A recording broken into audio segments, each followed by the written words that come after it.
I hope you have unlimited text messaging. By Miss Carr. Chapter 88. In-person conversation 4. Now what? That did not sound like a very pleasant conversation, Steve said as he sketched from the couch. He was trying to finish up his present for Tony before the man left, and Steve was pretty sure from the bits and pieces of the emergency board meeting that he overheard that was going to be sooner rather than later. He was really looking forward to being with Tony until Wednesday, but that's not the type of life they have. No conversation with the board of directors is pleasant. Any conversation where I have to cover for Happy using Rhodey's new job is even less so. The fact that I think one of them arranged for someone to leak candid shots of what happened makes it so much worse. Tony sighed as he took a drink from the large coffee in his hand. That was his third cup this morning. So do you actually think they believe what happened last night was a government-sponsored undercover mission with the newest member of the Avengers squad taking point? It almost sounded plausible, and maybe if Steve was looking at it from afar and not as part of Tony's inner circle, he may have believed it. Especially if he had no idea that the Spider-Man of YouTube was a 15-year-old kid. Possibly, maybe, it's in your thing. It hopes that the pilots who died were S.H.I.E.L.D. agents and not outside pilots. At least Happy kept that part of the plan in place. Although a few members of the board would like for us to have a press conference at the new upstate facility introducing Spidey to the world, mask-free. Tony explained. No, Steve responded without even thinking. I didn't say yes, Tony said, taking the seat beside Steve, especially because I'm sure the asshole who suggested it is golf buddies with Ross. I'm saying no for you.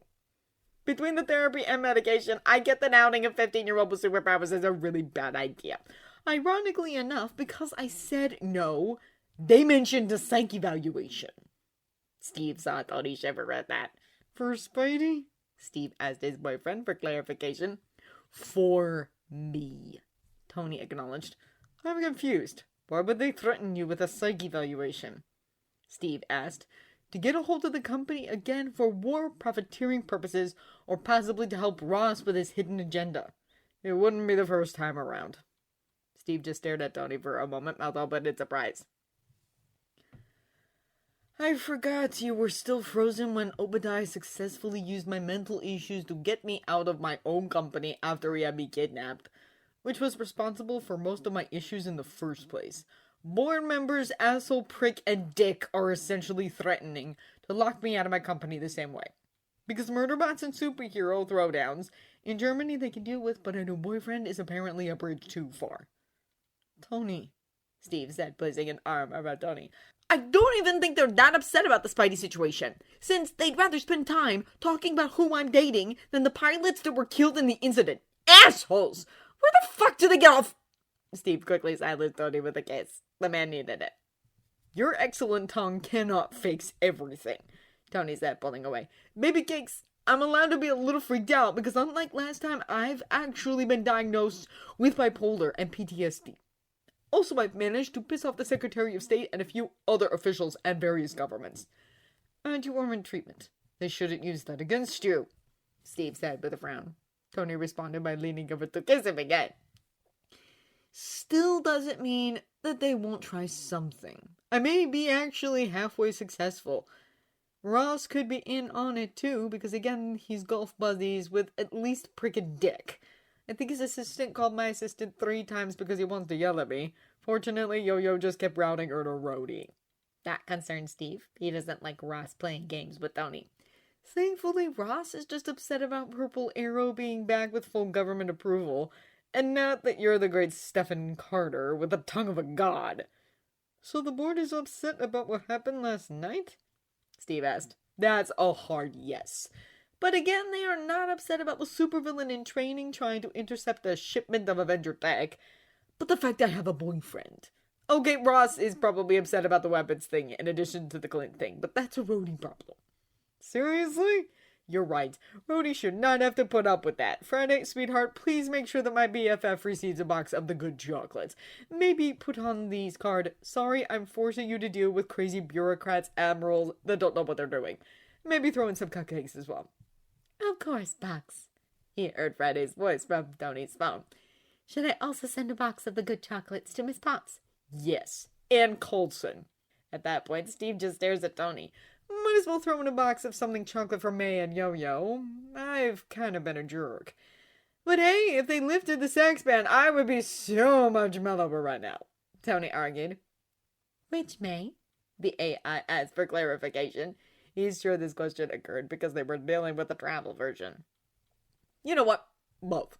I'm not sure how long May Parker Riley is going to believe that Peter just happened to see something at his date's house and tipped off the authorities. That's like only slightly more believable than that ridiculous cover story that Coulson came up with to cover up the fact that Obadiah tried to kill me, and I took him out instead. I'm just glad that the board never found out about that during the S.H.I.E.L.D. data dump post-implosion. Coulson never made any records of that electronically. At least that's what Natasha said, Steve explained. I love Agent so much. He's just the best.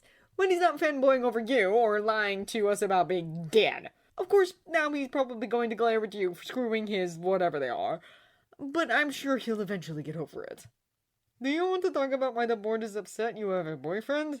Steve asked, trying to get this conversation to move in the right direction.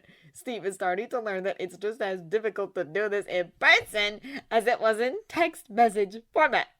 Nice subject change, Gumdrop. No, seriously? They should have seen this coming. We handed them out a press packet like days ago. See, now I wish I really did bring Coulson as my date to that dinner last month. Tony pouted. The dinner where you were almost killed. Okay, I wish I didn't go to it at all. But I kind of wish I dated guys more publicly in the past. Mostly for spite right now. From our conversations, I don't think you really dated anybody before Pepper. Thank you again for not Googling my past relationship stuff. Thank you so much because I probably wouldn't be able to do this right now. Tony said, reaching over to kiss Steve on the mouth. He's gotten way too used to this over the last few days. He loved Tony's kisses. Sometimes they were gentle and sweet. Other times they were hard and wanting. But there was always a genuine sort of honesty to them. I don't think I would hold it against you with a kiss like that, he whispered as coherent thoughts started to occur again. You're so sweet. Tony gave him another gentle kiss. Now, I didn't date before Pepper. I'm sure this can all be traced back to my deep-seated Howard issues. It also didn't help that my first boyfriend made a sex tape that is making its rounds through Twitter and Tumblr again right now, which is totally reminding me why you are my second real boyfriend. That's not good, Steve tells Tony. Not really. I really hope that Peter, Kemal, and Lily Bear don't see that. Steve really didn't want to see it either. I have already applied the appropriate parental blocks to their computers, he heard Friday say. Bless you. So you know when you're leaving? I heard Jane from PR mention something about Ellen. Tuesday, actually, which is later than I thought. Jane and Pepper agreed that I will need to be back in the country to participate in Operation Damage Control. They're still trying to decide if this involves a stint on the talk show circuit showing off pictures of my boyfriend. I'm going to probably have a few interviews with local press here as well tomorrow. Steve is not sure how he felt about that. Mostly he was worried about what they would put Tony through. I think I prefer this to the press conference idea, but I still don't like it. I don't like it either, but hey, at least it keeps Peter nice and safe and away from the vultures and Ross. The paparazzi vulture's not the guy who tried to steal my toys. Yes, although if it's necessary for you to do damage control, why are you waiting a couple of days? Do you want me to leave? Tony asked, worried. Not at all. Steve punctuated his words with another kiss to Tony's mouth. Good to know. Basically, leaving here too quickly would make things worse, especially because I have meetings for the next 6 hours with various world leaders. We are trying to make it look like this was always the plan anyway. Are running back but not send that message? Steve asked. Exactly. Also, I'm still a little too angry to actually talk to Happy yet, so it's probably best that I have a few more days before we have to have that conversation. He's already on his way to California to deal with the wrath of Pepper. Yet you covered for him. Steve didn't quite get that yet. Because he has done the same for me more times than I can count. I have done some very fucked up things over the years, the majority of which were definitely immoral and probably illegal, and he always said my ass. How illegal? Steve asked. More than one incident involved enough coke to probably get charged with trafficking. The 90s were a bad decade for me. I get that. At least he's starting to see how much Tony has grown as a person before they even met.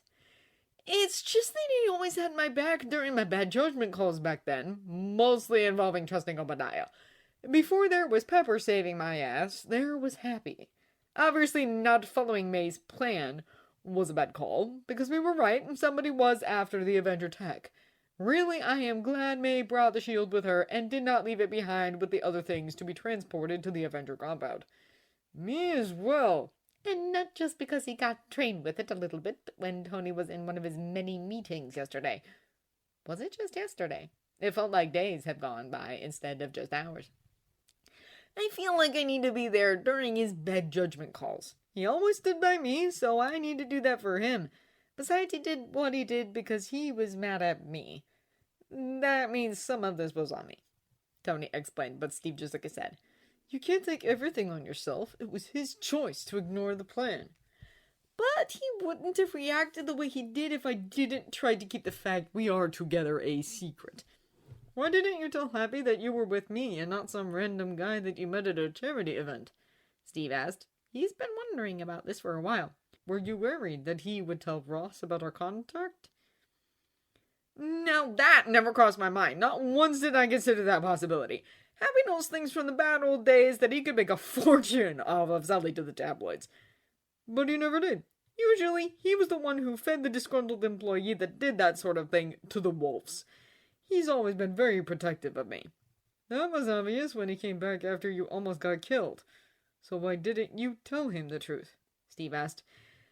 Because he was so disappointed that I couldn't make things work with Pepper. I wasn't even joking when I told you that he got a ring. He's been carrying it around for forever in case I wanted to propose. A ring that you made him get rid of.